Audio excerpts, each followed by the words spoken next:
അസ്സലാമു അലൈക്കും വറഹ്മത്തുള്ളാഹി വബറകാതുഹു. സുന്നി വിദ്യാഭ്യാസ ബോർഡ് ഇംഗ്ലീഷ് മീഡിയം സ്കൂളുകളിൽ 4ാം തരത്തിലേക്ക് തയ്യാറാക്കപ്പെട്ട അഹ്കാമത്ത് ജവീദിന്റെയും വർക്ക് ബുക്കിന്റെയും 6ാമത്തെ ചാപ്റ്ററാണ് വായിക്കുന്നത്. അൽ മദ്ദുൽ അസ്ലി. എന്താണ് മദ് അസ്ലി എന്നാണ് പഠിക്കുന്നത്. മദ്ദക്ഷരം ഉച്ചരിക്കാൻ ആവശ്യമായ സമയം മാത്രം നീട്ടും മദ് അസ്ലി എന്ന് പറയുന്നത്. അലിഫ്, വാവ്, യാ ഇതാണ് മദ്ദക്ഷരം. ഇതിനെ ആവശ്യമായ സമയം മാത്രം നീട്ടാം. അത് മദ് അസ്ലി എന്ന് പറയുന്നത്. വലിയവർക്കൊക്കെ ഉപയോഗപ്പെടുത്താം. ഖാല, യഖൂലു, ഖീല. ഖാല എന്നതിലെ അലിഫും യഖൂലു എന്നതിലെ വാവും ഖീല എന്നതിലെ യാവും ശ്രദ്ധിക്കുക. അലിഫ് കൊണ്ട് ഫതഹയെയും വാവ് കൊണ്ട് ലമ്മയെയും യാവ് കൊണ്ട് കസ്റയെയും നീട്ടുന്നതിനാണ് മദ് എന്ന് പറയുന്നത്. ഈ 3 അക്ഷരങ്ങൾക്ക് മദ്ദക്ഷരങ്ങൾ എന്ന് പറയുന്നു. മദ്ദക്ഷരമുള്ള പദങ്ങളിൽ മദ് ഒഴിവാക്കലും ഇല്ലാത്ത സ്ഥലങ്ങളിൽ മദ് നൽകലും തെറ്റാണ്. അതുകൊണ്ട് മദ്ദുകൾ ശ്രദ്ധിച്ച് ഖുർആൻ പാരായണം ചെയ്യണം. മദ്ദുകൾ അസ്ലി, ഫറഈ ഇങ്ങനെ 2 വിധമുണ്ട്. ഖാല, ഖീല, യഖൂലു എന്നിവയുള്ളതുപോലെ മദ്ദക്ഷരം ഉച്ചരിക്കാൻ ആവശ്യമായ സമയം മാത്രം നീട്ടുന്നതിനാണ് മദ് അസ്ലി എന്ന് പറയുന്നത്. വലയാലിൻ അഷർ. ഇവിടെ ലയാല് എന്ന ആ യാഇന്റെ ഫതഹിന് നീട്ടാനാണ് അലിഫ് കൊടുത്തിട്ടുള്ളത്. ആ അലിഫിനാണ് എന്ത് പറയുന്നത്? മദ് അസ്ലി എന്ന് പറയുന്നത്.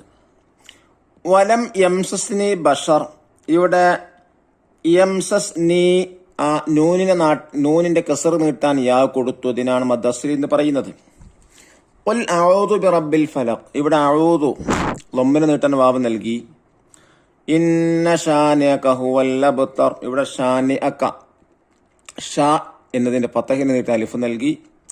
വതഅകുലൂന തുറാസ്. ഇവിടെ തഅകുലൂന എന്ന ലാമിന്റെ ലമ്മ നീട്ടാൻ വാവ് കൊടുത്തു. വലസൗഫ യുഅതീക റബ്ബുക.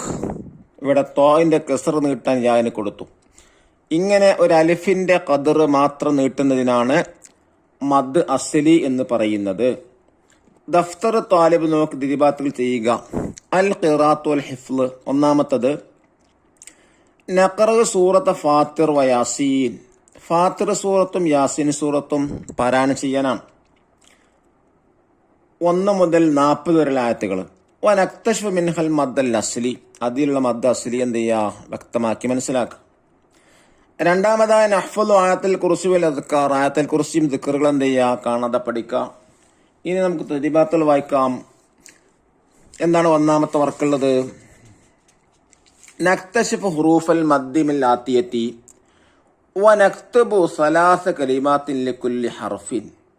താഴെ പറയുന്ന ആയത്തുകൾ മദ്ദിന്റെ അക്ഷരങ്ങൾ മനസ്സിലാക്കിയിട്ട് ഓരോ ഹർഫിനും 3 കലിമത്തുകൾ എഴുതുക. ഉദാഹരണമായി അലിഫിന് 3 എണ്ണം, യാഇന് 3 എണ്ണം, വാവിന് 3 എണ്ണം. ഈ വരുന്ന 3 മദ്ദക്ഷരമുള്ള വേർഡുകൾ കണ്ടെത്തിയതാണ്. നമുക്ക് ഓതാം. ബിസ്മില്ലാഹിർ റഹ്മാനിർ റഹീം. ഇന്ന യൗമൽ ഫസ്ലി കാന മീഖാത യൗമ യൻഫഖു ഫിസ്സൂരി ഫതഅതൂന അഫ്വാജ വഫുതിഹത്തിസ് സമാഉ ഫകാനത് അബ്വാബ വസുയ്യിറത്തിൽ ജിബാലു ഫകാനത് സറാബ ഇന്ന ജഹന്നമ കാനത് മിർസാദ ലിത്താഗീന മആബ ലാബിസീന ഫീഹാ അഹ്ഖാബ ലാ യദൂഖൂന ഫീഹാ ബർദൻ വലാ ശറാബ ഇല്ലാ ഹമീമൻ വഗസ്സാഖ ജസാഅൻ വിഫാഖ ഇന്നഹും കാനൂ ലാ യർജൂന ഹിസാബ വകദ്ദബൂ ബിആയാതിനാ കിദ്ദാബ وكل شيء أحصيناه كتابا فذوقوا فلن نزيدكم إلا عذابا. നബഅ് സൂറത്തിൽ നിന്നുള്ള ആയത്തുകളാണ്. ഇതിൽ നിന്ന് ഓരോ മദ്ദക്ഷരത്തിന് 3 ഉദാഹരണങ്ങൾ. ഒന്നാമതായി അലിഫിന് ഉദാഹരണം കാന, രണ്ടാമത്തുള്ളത് മീഖാത്ത്, മൂന്നാമത്തതിൽ അഫ്വാജ. രണ്ടാമത്തെ യാന് ഉദാഹരണമാണ് 1 ഫീഹ, 2 ഹമീം, 3 ഫലൻ നസീദക്കും. മൂന്നാമത്തതില് വാവിന് ഉദാഹരണമാണ് ഫിസ്സൂരി, രണ്ടാമത്തത് ലാ യദൂഖൂന, മൂന്നാമത്തത് ലാ യർജൂന. ഇനി രണ്ടാമത്തെ വർക്ക് നോക്കൂ. നുജീബ് ഉത്തരമെഴുതാം. ചോദ്യം 1, മദ്ദക്ഷരങ്ങൾ ഏതെല്ലാം? അലിഫ്, വാവ്, യാ. രണ്ടാമത്തത് മദ് അസ്ലി എന്നാൽ എന്ത്? ഉത്തരം, മദ്ദക്ഷരം ഉച്ചരിക്കാൻ ആവശ്യമായ സമയം മാത്രം നീട്ടുന്നതിനാണ് മദ് അസ്ലി എന്ന് പറയുന്നത്. മൂന്നാമത്തെ ചോദ്യം, മദ്ദുകൾ എത്ര വിധം? 2 വിധം. ചോദ്യം 4, മദ്ദുകൾ ഏതെല്ലാം? 1 മദ് അസ്ലി, 2 മദ് ഫറഈ.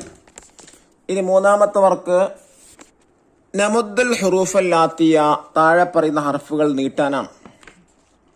ബാ അലിഫ് കൊണ്ട് നീട്ട, വാവ് കൊണ്ട് നീട്ട, യാ കൊണ്ട് നീട്ട.